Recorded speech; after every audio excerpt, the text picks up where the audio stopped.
بسم الله الرحمن الرحيم. الحمد لله الذي أنزل على عبده الكتاب ولم يجعل له عوجا قيما لينذر بأسا شديدا من لدنه ويبشر المؤمنين الذين يعملون الصالحات أن لهم أجرا حسنا ماكثين فيه أبدا وينذر الذين قالوا اتخذ الله ولدا ما لهم به من علم ولا لآبائهم كبرت كلمة تخرج من أفواههم إن يقولون إلا كذبا فلعلك باخع نفسك على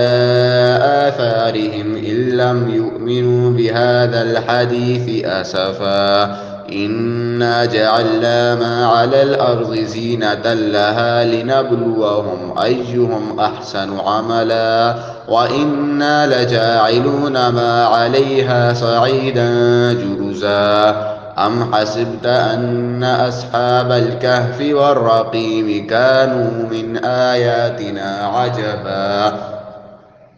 إذ أوى الفتية إلى الكهف فقالوا ربنا آتنا من لدنك رحمة وهيئ لنا من أمرنا رشدا فضربنا على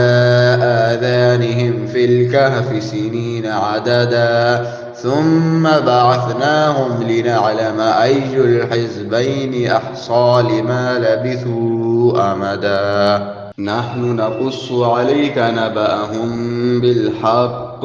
إنهم فتية آمنوا بربهم وزدناهم هدى وربطنا على قلوبهم إذ قاموا فقالوا ربنا رب السماوات والأرض لن ندعو من دونه إلها لقد قلنا إذا شططا هؤلاء قوم اتخذوا من دونه آلهة لولا يأتون عليهم بسلطان بين فمن أظلم ممن افترى على الله كذبا وإذ اعتزلتموهم وما يعبدون إلا الله فأووا إلى الكهف ينشر لكم ربكم من رحمته ويهيئ لكم من أمركم مرفقا وترى الشمس إذا طلعت تزاور عن كهفهم ذات اليمين وإذا غربت تقرضهم ذات الشمال وهم في فجوة منه ذلك من آيات الله من يهد الله فهو المهتد ومن يضلل فلا تجد له وليا مرشدا وتحسبهم أيقاظا وهم رقود ونقلبهم ذات اليمين وذات الشمال وكلبهم باسط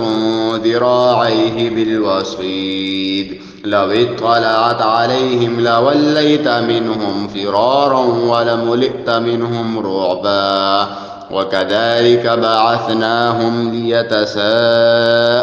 بينهم قال قائل منهم كم لبثتم قالوا لبثنا يوما أو بعض يوم قالوا ربكم أعلم بما لبثتم فابعثوا أحدكم بورقكم هذه إلى المدينة فلينظر أيها أزكى طعاما فليأتكم برزق منه وليتلطف ولا يشعرن بكم أحدا إنهم إن يظهروا عليكم يرجموكم أو يعيدوكم في ملتهم ولن تفلحوا إذن أبدا وكذلك أعثرنا عليهم ليعلموا أن وعد الله حق وأن الساعة لا ريب فيها إذ يتنازعون بينهم أمرهم فقالوا ابنوا عليهم بنيانا ربهم أعلم بهم. قال الذين غلبوا على أمرهم لنتخذن عليهم مسجدا سيقولون ثلاثة رابعهم كلبهم ويقولون خمسة سادسهم كلبهم رجما بالغيب ويقولون سبعة وثامنهم كلبهم قل ربي أعلم بعدتهم ما يعلم إلا قليل فلا تمار فيهم إلا مراء ظاهرا ولا تستفت فيهم منهم أحدا ولا تقولن لشيء إني فاعل ذلك غدا إلا أن يشاء الله واذكر ربك إذا نسيت وقل عسى أن يهديني ربي لأقرب من هذا رشدا ولبثوا في كهفهم 300 سنين وازدادوا 9 قل الله أعلم بما لبثوا له غيب السماوات والأرض أبصر به وأسمع ما لهم من دونه من ولي ولا يشرك في حكمه أحدا واتل ما أوحي إليك من كتاب ربك لا مبدل لكلماته ولن تجد من دونه ملتحدا واصبر نفسك مع الذين يدعون ربهم بالغداة والعشي يريدون وجهه ولا تعد عيناك عنهم تريد زينة الحياة الدنيا ولا تطع من أغفلنا قلبه عن ذكرنا واتبع هواه وكان أمره فرطا وقل الحق من ربكم فمن شاء فليؤمن ومن شاء فليكفر إنا أعتدنا للظالمين نارا أحاط بهم سرادقها وإن يستغيثوا يغاثوا بماء كالمهل يشوي الوجوه بئس الشراب وساءت مرتفقا إن الذين آمنوا وعملوا الصالحات إنا لا نضيع أجر من أحسن عملا أولئك لهم جنات عدن تجري من تحتهم الأنهار يحلون فيها من أساور من ذهب ويلبسون ثيابا خضرا من سندس واستبرق متكئين فيها على الأرائك نعم الثواب وحسنت مرتفقا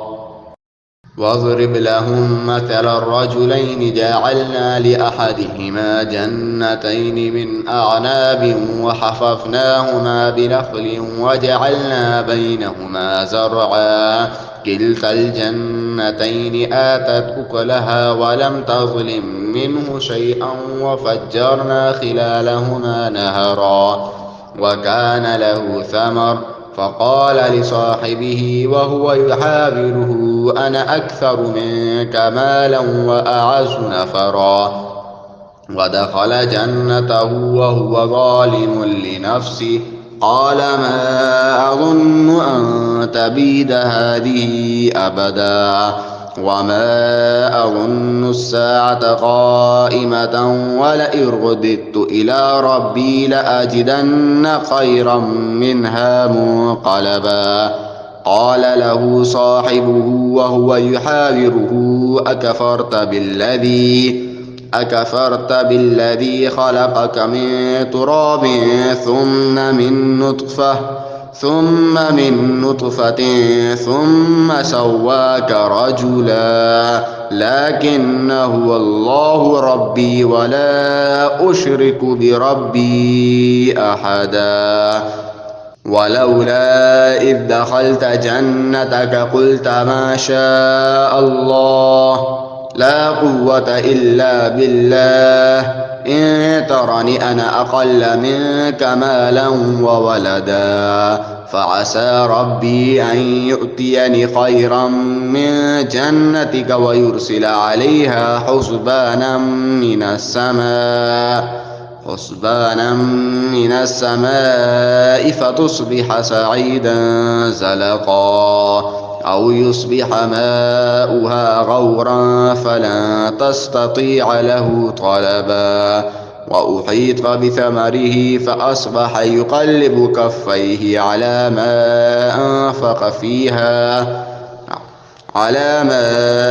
أنفق فيها وهي خاوية على عروشها ويقول يا ليتني لم أشرك بربي أحدا.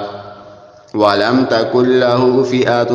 ينصرونه من دون الله وما كان منتصرا. هنالك الولاية لله الحق هو خير ثوابا وخير عقبا. واضرب لهم مثل الحياة الدنيا كماء أنزلناه من السماء فاختلط به نبات الأرض فأصبح حشيما تذروه الرياح وكان الله على كل شيء مقتدرا. المال والبنون زينة الحياة الدنيا والباقيات الصالحات خير عند ربك ثوابا وخير أملا. ويوم نسير الجبال وترى الأرض بارزة وحشرناهم فلم نغادر منهم أحدا وعرضوا على ربك صفا لقد جئتمونا كما خلقناكم أول مرة بل زعمتم أن لن نجعل لكم موعدا. ووضع الكتاب فترى المجرمين مشفقين مما فيه ويقولون يا ويلتنا ما لهذا الكتاب لا يغادر صغيرة ولا كبيرة إلا أحصاها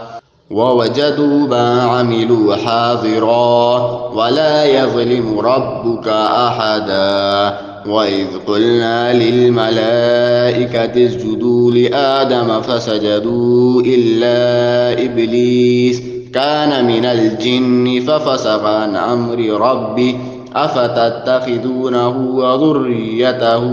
أولياء من دوني وهم لكم عدو بئس للظالمين بدلا. ما أشهدتهم خلق السماوات والأرض ولا خلق أنفسهم وما كنت متخذ المضلين عضدا. ويوم يقول نادوا شركائي الذين زعمتم فدعوهم فلم يستجيبوا لهم وجعلنا بينهم موبقا. ورأى المجرمون النار فظنوا أنهم مواقعها ولم يجدوا عنها مصرفا. ولقد صرفنا في هذا القرآن للناس من كل مثل وكان الإنسان أكثر شيء جدلا. وما منع الناس أن يؤمنوا إذ جاءهم الهدى ويستغفروا ربهم إلا أن تأتيهم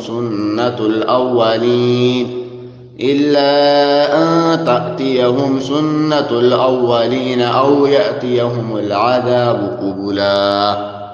وما نرسل المرسلين إلا مبشرين ومنذرين ويجادل الذين كفروا بالباطل ليدحضوا به الحق واتخذوا آياتي وما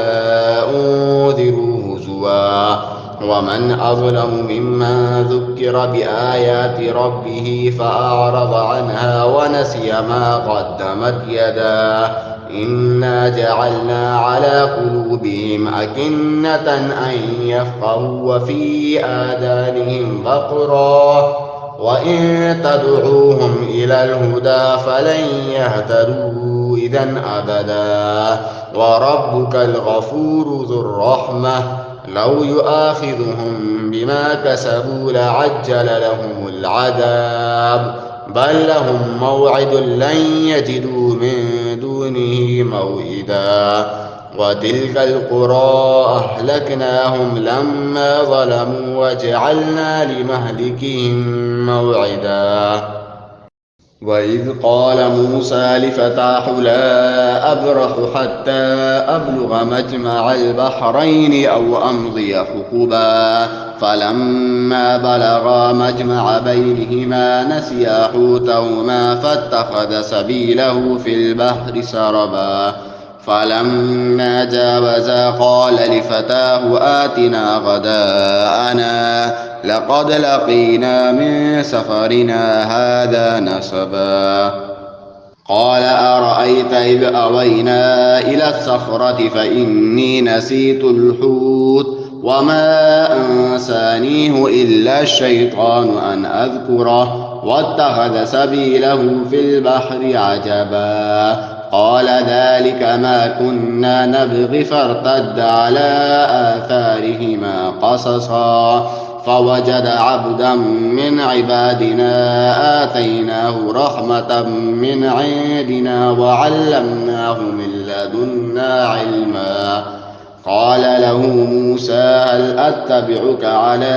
أن تعلمني مما علمت رشدا قال إنك لن تستطيع معي صبرا وكيف تصبر ما لم تحط به خبرا. قال ستجدني إن شاء الله صابرا ولا أعصي لك أمرا. قال فإن اتبعتني فلا تسألني عن شيء حتى أحدث لك منه ذكرا. فانطلقا حتى إذا ركبا في السفينة خرقها قال أخرقتها لتغرق أهلها لقد جئت شيئا إمرا. قال ألم أقل إنك لن تستطيع معي صبرا. قال لا تؤاخذني بما نسيت ولا ترهقني من أمري عسرا. فانطلقا حتى إذا لقيا غلاما فقتله قال أقتلت نفسا زكية بغير نفس لقد جئت شيئا نكرا. قال ألم أقل لك إنك لن تستطيع معي صبرا. قال إن سألتك عن شيء بعدها فلا تصاحبني قد بلغت من لدني عذرا. فانطلقا حتى إذا أتيا أهل قرية استطعما أهلها فأبوا أن يضيفوهما فوجدا فيها جدارا يريد أن ينقض فأقامه. قال لو شئت لاتخذت عليه أجرا. قال هذا فراق بيني وبينك سأنبئك بتأويل ما لم تستطع عليه صبرا. أما السفينة فكانت لمساكين يعملون في البحر فأردت أن أعيبها وكان وراءهم ملك يأخذ كل سفينة غصبا. وأما الغلام فكان أبواه مؤمنين فخشينا أن يرهقهما طغيانا وكفرا فأردنا أن يبدلهما ربهما خيرا منه زكاة وأقرب رحما. وأما الجدار فكان لغلامين يتيمين في المدينة وكان تحته كنز لهما وكان أبوهما صالحا فأراد ربك أن يبلغا أشدهما ويستخرجا كنزهما رحمة من ربك وما فعلته عن أمري ذلك تأويل ما لم تسطع عليه صبرا. ويسألونك عن ذي القرنين قل سأتلو عليكم منه ذكرا. إنا مكنا له في الأرض وآتيناه من كل شيء سببا فأتبع سببا حتى إذا بلغ مغرب الشمس وجدها تغرب في عين حمئة ووجد عندها قوما قلنا يا ذا القرنين إما أن تعذب وإما أن تتخذ فيهم حسنا قال أما من ظلم فسوف نعذبه ثم يرد إلى ربه فيعذبه عذابا نكرا وأما من آمن وعمل صالحا فله جزاء الحسنى وسنقول له من أمرنا يسرا ثم أتبع سببا حتى إذا بلغ مطلع الشمس وجدها تطلع على قوم لم نجعل لهم من دونها سترا كذلك وقد أحطنا بما لديه خبرا ثم أتبع سببا حتى إذا بلغ بين السدين وجد من دونهما قوما لا يكادون يفقهون قولا قالوا يا ذا القرنين إن يأجوج ومأجوج مفسدون في الأرض فهل نجعل لك خرجا على أن تجعل بيننا وبينهم سدا قال ما مكني فيه ربي خير فأعينوني بقوة أجعل بينكم وبينهم ردما آتوني زبر الحديد حتى إذا سابا بين الصدفين قال انفخوا حتى إذا جعله نارا قال آتوني أفرغ عليه قطرا فما استطاعوا أن يظهروا وما استطاعوا له نقبا قال هذا رحمة من ربي فإذا جاء وعد ربي جعله دكا وكان وعد ربي حقا وتركنا بعضهم يومئذ يموج في بعض ونفخ في الصور فجمعناهم جمعا وعرضنا جهنم يومئذ للكافرين عرضا الذين كانت أعينهم في غطاء عن ذكري وكانوا لا يستطيعون سمعا أفحسب الذين كفروا أن يتخذوا عبادي من دوني أولياء إنا أعتدنا جهنم للكافرين نزلا قل هل ننبئكم بالأخسرين أعمالا الذين ضل سعيهم في الحياة الدنيا وهم يحسبون أنهم يحسنون صنعا أولئك الذين كفروا بآيات ربهم ولقائه فحبطت أعمالهم فلا نقيم لهم يوم القيامة وزنا ذلك جزاؤهم جهنم بما كفروا واتخذوا آياتي ورسلي هزوا إن الذين آمنوا وعملوا الصالحات كانت لهم جنات الفردوس نزلا خالدين فيها لا يبغون عنها حولا قل لو كان البحر مدادا لكلمات ربي لنفد البحر قبل أن تنفد كلمات ربي ولو جئنا بمثله مددا قل إنما أنا بشر مثلكم يوحى إلي أنما إلهكم إله واحد فمن